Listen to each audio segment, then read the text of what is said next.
ሰላም ሰላም እንዴት ናችሁ? ደህና ናችሁ ወይ? ሁሉ ሰላም ነው? ሁሉ መልካም? እኔ ደህና ነኝ፣ እግዚአብሔር ይመስገን። እኔ ዲቦራ ነኝ። እንኳን ወደ ኬሞቱብ ቻናል በሰላም መጣችሁ እያልኩኝ በመጀመሪያ በጣም ይቅርታ ለመጠየቅ እፈልጋለሁ። ምክንያቱም ብዙዎቻችሁ በአማርኛ ቪዲዮ እንዲሰራላችሁ ጠይቃችሁ ነበር። ቶሎ ስላልመለስኩላችሁ በጣም ይቅርታ እያልኩኝ ወደ ዛሬ ትምህርቴ አልፋለሁ ማለት ነው። የዛሬ ትምህርቴ ቃላት እንዴት ነው የሚፈጠሩት? ቃላትን የምናገኘው ከየት ነው? በአፋን ኦሮሞ ውስጥ ቃላት ማለት ጀቻ ቃላት እንዴት ነው የሚፈጠሩት? ቃላት የሚገኙት ከፊደላት ነው። ቃላት የምናገኘው ከፊደላት ነው። ከቁቤ አፋን ኦሮሞ ጀቺ ካን አርገሙ ቁቤ አፋን ኦሮሞ ኢራቲ። ስለዚህ ቃላትን ለመስራት ወይም ደግሞ ቃላትን ለመፍጠር ግዴታ ፊደላትን ማወቅ አለብን ማለት ነው።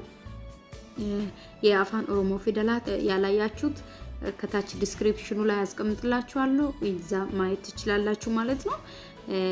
አፋን ኦሮሞ ውስጥ 33 ፊደላት ይገኛሉ።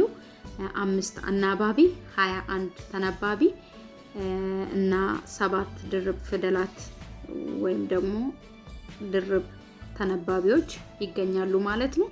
እነዚህ ድርብ ፊደላት የሚባሉት እንደ ተነባቢ ነው የሚቆጠሩ። ስለዚህ ቃላት የሚገኙት ከአናባቢና ከተነባቢ ነው ማለት ነው። ፊደላት ትርጉም በሚሰጠው መንገድ ወይም ደግሞ ትርጉም በሚሰጠው መልክ አንድ ላይ ሲሆኑ፣ አናባቢና ተነባቢ አንድ ላይ ሲሆኑ፣ አንድ ላይ ሲሰበሰቡ ትርጉም በሚሰጠው መንገድ ማለት ነው ቃላትን ይሰጡናል ማለት ነው። ጀቾታን ይሰጡናል ማለት ነው። ጀች ከን ኡመም ቁቤወን ራቲ ይላል። ይሄ ማለት ቃላት የሚፈጠሩት ከፊደላት ነው ይላል። ቃላት የሚፈጠሩት ከፊደላት ነው። ቁቤ ዱቢፈማን ቆባሳ ሰገሌህን ቀቡ። ተነባቢ ብቻውን መቆም አይችልም። እዚህ ጋር ልነግራችሁ የሚፈልገው ምንድነው? እነዚህ ተነባቢ የሚባሉት ድርብ ፊደላትን ጨምሮ 21 ተነባቢዎች ባ፣ ጫ፣ ዳ የምንላቸው እነሱ ብቻቸውን ድምጽ የላቸውም፣ ሳውንድ የላቸውም። ብቻቸውን መቆም አይችሉም። ያለ አናባቢ መቆም አይችሉም፣ ድምጽ ሊሰጡ አይችሉም ማለት ነው። አናባቢዎች ብቻቸውን መቆም ይችላሉ። አናባቢ እነዚህ ዱበቺፍቱ የሚባሉት በአፋን ኦሮሞ እነዚህ አምስቱ አ፣ ኤ፣ ኢ፣ ኦ፣ ኡ የሚባሉት እነሱ ብቻቸውን ድምጽ አላቸው። አ፣ ኤ፣ ኢ፣ ኦ፣ ኡ ስንል ድምጽ አላቸው። ተነባቢዎች ግን ድርብ ፊደላትን ጨምሮ ብቻቸውን ድምጽ የላቸውም። ከአናባቢ ጋር ካልቆሙ መቆም አይችሉም ማለት ነው። ድምጽ የላቸውም ብቻቸውን መቆም አይችሉም ስላችሁ፣ ለምሳሌ እዚህ ጋር የተጻፈውን ባ እና አ አንድ ላይ ሲጻፉ ባ የሚል ድምጽ ይሰጣሉ። ባ የሚለውን ድምጽ የምናገኘው አ ስላለ ነው። ቀጥሎ ያለው ቦ ይላል። ቦ የሚለው ድምጽ የምናገኘው ኦ ከባጋ ስላለ ነው። ባ ከባ ቀጥሎ ኦ አናባቢ ኦ የሚባለው አናባቢ ስላለ ቦ ማለት እንችላለን ማለት ነው። ቀጥሎ ያለውን ተመልክቱት። ጬ፣ ጩ፣ ጫ። ከጫ ቀጥሎ ያለው ኤ የሚባል አናባቢ አለ፣ ዱበቺፍቱ ኤ። ስለዚህ ምን የሚል ድምጽ ይሰጠናል? ጬ የሚል ድምጽ ይሰጠናል ማለት ነው። ቀጥሎ ያለው ጫ። ከጫ ቀጥሎ ያለው ኡ የሚባል አናባቢ ስላለ ምን የሚል ድምጽ ይሰጠናል? ጩ የሚል ድምጽ ይሰጠናል ማለት ነው። ጩ የሚል ድምጽ ይሰጠናል ማለት ነው። አናባቢዎች እነዚህ አናባቢ የሚባሉት አምስቱ ሊረዝሙም ሊያጥሩም ይችላሉ። ረጅምም ይሆናሉ፣ አጭርም ይሆናሉ። ተነባቢ አይደለም ያልኩት አናባቢ። አምስቱ አናባቢ ቫወልስ የሚባሉት እነሱ ረጅም ይሆናሉ፣ አጭር ይሆናሉ። ሎንግ ሳውንድ ይሰጣሉ፣ ሾርት ሳውንድ ይሰጣሉ። እነዚህ ረጅም የሚሆኑት ምን ሲሆኑ ነው? ሁ ሁለት ተመሳሳይ አናባቢዎች አንድ ላይ ሲመጡ ረጅም ድምጽ ይሰጡናል ማለት ነው። አንድ አናባቢ ሆኖ ከመጣ ግን አጭር ድምጽ ይሰጠናል ማለት ነው። ሁለት ተመሳሳይ አናባቢ ከሆኑ ሎንግ ሳውንድ ይሰጣል። አንድ አናባቢ ከሆነ ግን ሾርት ሳውንድ ነው የሚሆነው ማለት ነው። ባ፣ ቤ፣ ቢ፣ ቦ፣ ቡ መጀመሪያ ላይ ያለው አንድ አናባቢ ከባ ጋር ስላሉ ባ ተነባቢ ነው ዱብፈማ፣ አ አናባቢ ነው ዱበቺፍቱ። አናባቢዎች አንድ ሆኖ ከባ ጋር ስላሉ እነዚህ መጀመሪያ ላይ ያሉት አጭር ድምጽ ናቸው፣ ሾርት ሳውንድ ናቸው። ባ፣ ቤ፣ ቢ፣ ቦ፣ ቡ ስናነበውም ከውስጣችን ድምጽ ስናወጣው አጭር ነው መሆን ያለበት። ሁሌ ማሰብ ያለብን አንድ አናባቢ ሆኖ ከመጣ ከተነባቢ ቀጥሎ ወይም ደግሞ ከተነባቢ ጋር አንድ አናባቢ ሆኖ ከመጣ አጭር ነው የምናወጣው ድምጽም አጭር ነው መሆን ያለበት ማለት ነው። ባ፣ ቤ፣ ቢ፣ ቦ፣ ቡ ብለን ነው ማንበብ የምንችለው ማለት ነው። ቀጥሎ ያለው ደግሞ ሁለት ተመሳሳይ አናባቢዎች ከባ ቀጥሎ ስላሉ ባ ከሚባል ተነባቢ ጋር ቀጥሎ የመጣ ምንድነው? ሁለት ተመሳሳይ የሆኑ አናባቢዎች ናቸው። እነሱ ደግሞ ሁለት ተመሳሳይ አናባቢዎች ሲሆኑ ረጅም ነው የሚሆነው። ረጅም ሲሆን ደግሞ ሎንግ ሳውንድ ሲሆን ደግሞ የምናወጣው ስናነበው የምናወጣው ድምጽም ሎንግ ነው መሆን ያለበት፣ ረጅም ነው መሆን ያለበት ማለት ነው። መጀመሪያ ላይ ያለው ባ ብለን አነበብ አጭር ስለሆነ አንድ አናባቢ ስለሆነ፣ ሁለት አናባቢ ሲሆን ደግሞ ረጅም ስለሚሆን ባ፣ ቤ፣ ቢ፣ ቦ፣ ቡ ብለን ነው የምናነበው ማለት ነው። ጫ፣ ጬ፣ ጪ፣ ጮ፣ ጩ ኤም አጭር ነው አንድ አናባቢ ስላለ ጫ፣ ጬ፣ ጪ፣ ጮ፣ ጩ ሁለት ተመሳሳይ አናባቢዎች ስላሉ እነዚህ ደግሞ ረጅም ይሆናሉ ማለት ነው። ከውስጣችን ስናወጣም ረጅም ነው የሚሆኑት ማለት ነው ስናነበው። በነገራችን ላይ ይሄንን ካወቅ አፋን ኦሮሞ ማንበብ በጣም ቀላል ነው። ረጅም ድምጽ የሚባሉት አጭር ድምጽ የሚባሉት ሰገሌ ዴራ፣ ሰገሌ ገባባ ነው የሚባሉት በአፋን ኦሮሞ። ሰገሌ ገባባ ማለት አጭር ድምጽ፣ ሰገሌ ዴራ ማለት ረጅም ድምጽ የሚባሉትን እነዚህን እንዴት ነው የሚፈጠሩት የሚለውን ካወቀን አንድ አናባቢ ሲሆን አጭር ድምጽ ይሰጠናል። ሁለት ተመሳሳይ አናባቢ ከሆነ ደግሞ ረጅም ድምጽ ይሰጠናል። ይሄንን ካወቅ አፋን ኦሮሞ ማንበብ የእውነት በጣም ቀላል ነው። ይሄንን ማወቅ አለብን ማለት ነው። ይሄንን ካወቀን ቃላትን እንፍጠር። ቃላት ጀች ቃላት የሚገኙት ከድምጽ ነው፣ ከፊደላት ነው። ስለዚህ አሁን መጀመሪያ ላይ ያለው ማ አ ና አ ማ አ ና አ ማ አ ና አ እነዚህ ፊደላት አንድ ላይ ሲሆኑ ምን የሚል ቃል ይሰጡናል?